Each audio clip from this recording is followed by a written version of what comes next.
Lancée en 1990, j'ai le plaisir aujourd'hui de vous présenter sur Testcars la voiture française la plus vendue dans le monde avec 16 millions d'exemplaires à travers plus de 120 pays, la nouvelle Renault Clio qui pour le coup passe par la case restylage. Les dimensions restent identiques avec 4,05 m de long, 1,98 m de large pour 1,43 m de haut. On va s'intéresser à la plus grande nouveauté sur ce modèle, c'est cette face avant totalement redessinée avec une calandre à damier élargie, avec, vous le voyez, un effet de dégradé qui passe du sombre au niveau du logo, au plus clair aux extrémités. Feu à LED Pure Vision, signature lumineuse évidemment de jour. Le logo, il est par ailleurs en chrome satin brossé, ça le fait ressortir. Il y a ici une lame F1 en gris schiste, magnifique. Des feux de jour verticaux en forme de demi-losange. D'ailleurs, ce sont des feux à LED dès le premier niveau de finition. Sur la finition Esprit Alpine, il y a un badge spécifique inséré sur l'aile avant. Les jantes sur la nouvelle Clio peuvent être jusqu'à 17 pouces, comme c'est ici le cas.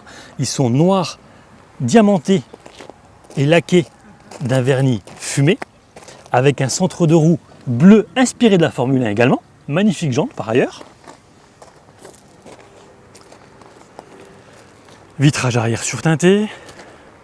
Là, vous voyez la nouvelle teinte gris rafale.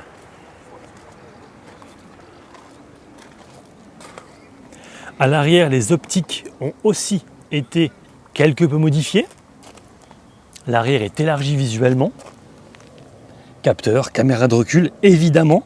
Un bouclier arrière qui est renouvelé avec des écopes aérodynamiques qui élargissent, comme je viens de vous dire, visuellement la face arrière et posent le véhicule. Alors sur sa partie inférieure, c'est ici en gris schiste, puisqu'on est, je le rappelle, sur la finition Esprit Alpine. Ça sera noir mat sur le premier niveau de finition et noir brillant sur la finition Techno.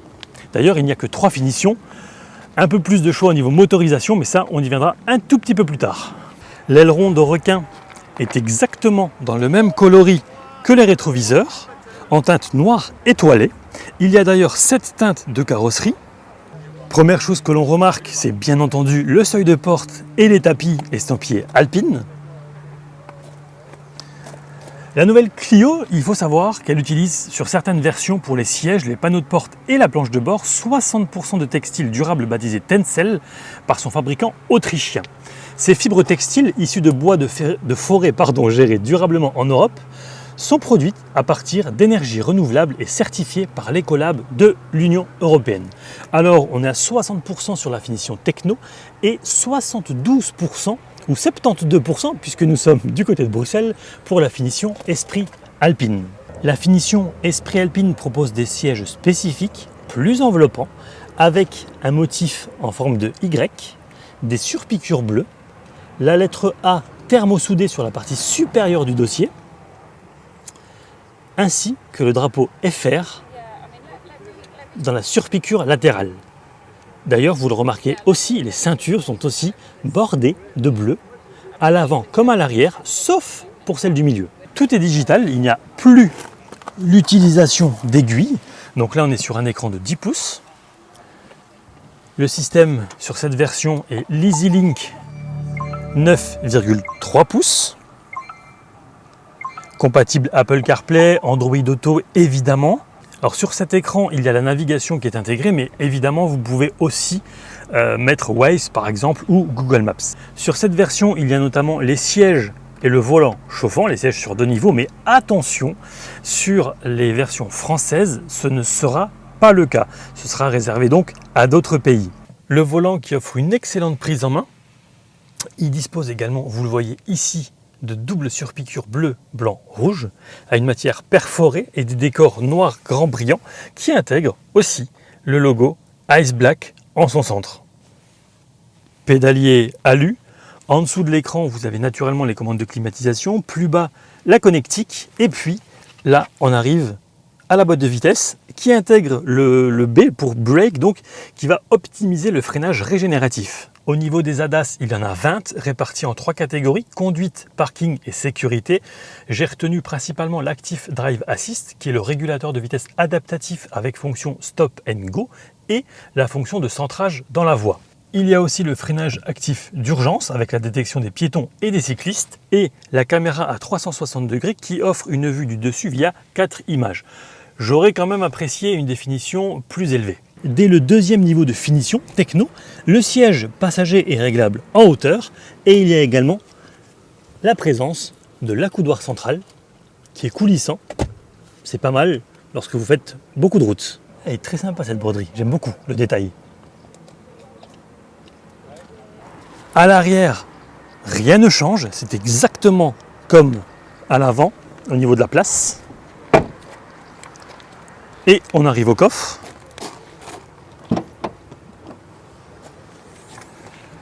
Ce dernier offre un volume de chargement entre 301 litres et 1069 litres max, mais attention, ici on est sur la version e-tech hybride avec une roue de secours.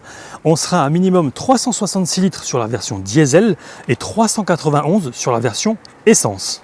Au niveau motorisation, il existe en outre les TCE 100 GPL, donc c'est un 3 cylindres turbo essence et GPL qui développe 100 chevaux et 170 Nm de couple, comptez un peu plus de 1000 km avec les pleins, le TCE 90, le SCE 65 qui sera le plus économique, et pour les gros rouleurs, le Blue DCI 100 chevaux, 260 Nm de couple, une boîte manuelle 6 rapports qui réduit le régime moteur, passé 110 km/h. Nous sommes dans la nouvelle Clio avec Denis, directeur des rédactions Nice Matin. Alors qu'est-ce que tu en as pensé de cette nouvelle Clio, Denis ? La Clio, c'est un basique, hein, tout le monde connaît, c'est un basique qui s'améliore de génération en génération. Et là, on est sur une auto dans sa phase 2 qui est extrêmement aboutie, qui est beaucoup plus séduisante esthétiquement. Alors les améliorations et les évolutions ne sont pas considérables, mais c'est des petites touches qui donnent de l'allure à la voiture, la rendent un peu plus statutaire. C'est assez réussi et sur la route, on apprécie les qualités routières, surtout dans cette définition hybride avec un moteur de 145 chevaux qui est tout à fait au niveau et qui autorise des consommations particulièrement basses. On évolue entre 4 litres et 4 litres 5. C'est une vraie performance. Donc pour résumer, une auto vraiment très aboutie. Effectivement, de l'allure, tu as raison. Le restylage franchement est réussi. Je vais vous mettre une photo avec l'actuelle, on va dire, et celle-ci, et vous verrez qu'effectivement la face avant n'a plus rien à voir. Donc au niveau look, ça évolue surtout et principalement à l'avant. L'arrière évolue mais beaucoup plus subtilement. De toute façon, ce qu'on voit en principe en premier, c'est la face avant, et c'est ça, comme ça qu'on capte aussi des clients, puisque le design c'est 50%, ce qui compte pour 50% dans l'intention d'achat, dans l'acte d'achat. Ensuite, l'intérieur en esprit alpine, je trouve qu'il est bien fini. C'est plutôt sympa avec des rappels, le petit drapeau sur le côté passager, ceinture avec du bleu sur les bords latéraux, c'est sympa. L'espace à bord ne change pas, les trains roulants, ça ne change pas non plus, c'est vraiment cosmétique comme changement pour la première partie. Ensuite, la motorisation hybride 145, c'est vraiment pas mal. On était tout à l'heure sur une balance et ça affichait 1 tonne 4 avec moi à bord. Donc je pense peut-être un petit peu moins qu'une tonne 4. Et avant le déjeuner. Et avant le déjeuner, effectivement, bien vu Denis. Donc au niveau poids, c'est très contenu pour une petite citadine. Effectivement, au niveau conso, on était globalement entre 4 litres et 4 litres 5, majoritairement à 4 litres 3, dépendant de qui était au volant, n'est-ce pas ? Oui, éco-conduite ou pas, question de génération. Je pense. Il y a le B, le brake, pour optimiser cette récupération d'énergie. Donc si on joue le jeu, ça permettrait même, je pense, de descendre en dessous de 4 litres, surtout en ville. C'est son terrain de jeu de prédilection de toute façon. Donc voilà pour le côté cosmétique, nouvelle motorisation. Il y a du choix parmi les motorisations, il y a toujours un diesel, plusieurs essences et même une alternative essence et GPL. Donc c'est pas mal, ça permet de couvrir une plus large partie de la population, de clients potentiels, ces fameux prospects. Par contre, moi ce que j'ai pas aimé, c'est qu'on a eu un bug sur l'écran donc avec la navigation intégrée. Ce n'est pas du système Google comme on pourrait avoir sur Austral ou sur Espace. Ça viendra peut-être avec la Clio 6, on l'espère. Voilà un petit bug. Bon, encore une fois, vous mettez Waze et le problème n'en est plus un. Et ce que j'aurais vraiment voulu qu'ils améliorent, c'est la définition des caméras. Parce que c'est juste pas possible. C'est en 2023, enfin je veux dire, je roule une voiture de 2015 à titre privé, j'ai une définition qui est plus jolie et claire, lisible, fluide. Là non.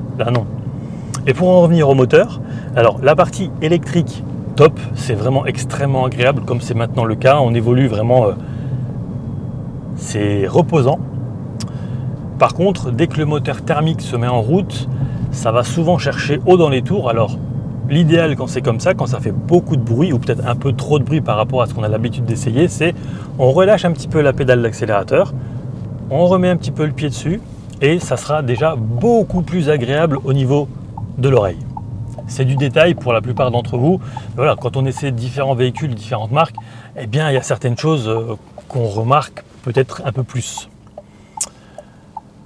Ensuite, le tarif, plutôt bien situé. On n'a pas encore les tarifs des deux finitions avant celle-ci, puisque pour l'instant, ce n'est pas encore défini par Renault. Mais je les ajouterai dans la description une fois que ce sera officiel. Voilà, si tu devais retenir qu'une seule chose de cette nouvelle Clio, ce serait ? C'est une voiture rassurante. Une voiture rassurante parce que Clio on connaît, parce que la voiture est bien faite et c'est surtout une voiture et un modèle particulièrement en hybride qui est susceptible de rassurer des clients qui ne sont pas forcément prêts à passer à l'électrique. Et je trouve que c'est un excellent compromis. Il n'y a pas de problème d'autonomie. On peut faire 900 km avec cette voiture. Et je pense qu'il y a une clientèle vraiment pour ce type de proposition. On n'est plus dans le thermique à 100%, on n'est pas encore dans l'électrique et on a les avantages des deux sans avoir les inconvénients de l'électrique et notamment l'autonomie. Exactement. Prise de commande à peu près juillet pour des premières livraisons en septembre, en sachant que Renault tend d'abord en premier lieu à écouler le stock des véhicules phase 1, qui d'ailleurs se vendent très bien. Ils ont fait un mois de juin extraordinaire, selon eux, donc tant mieux. Et avec un nouveau look, une nouvelle motorisation, je pense que ça ne peut que progresser. Donc vraiment, on leur souhaite que ce soit ainsi. La vidéo se termine, j'espère qu'elle vous aura plu. Un grand merci à Amélie et Adrien pour l'invitation. Sans oublier Denis qui m'a aussi aidé sur certaines prises de vue, notamment en drone. Si cette vidéo vous a plu, n'hésitez pas à la partager, à la liker et à vous abonner à la chaîne. Des questions, les commentaires sont là pour ça. Et quant à moi, je vous dis à très vite pour de prochaines aventures automobiles. Ciao!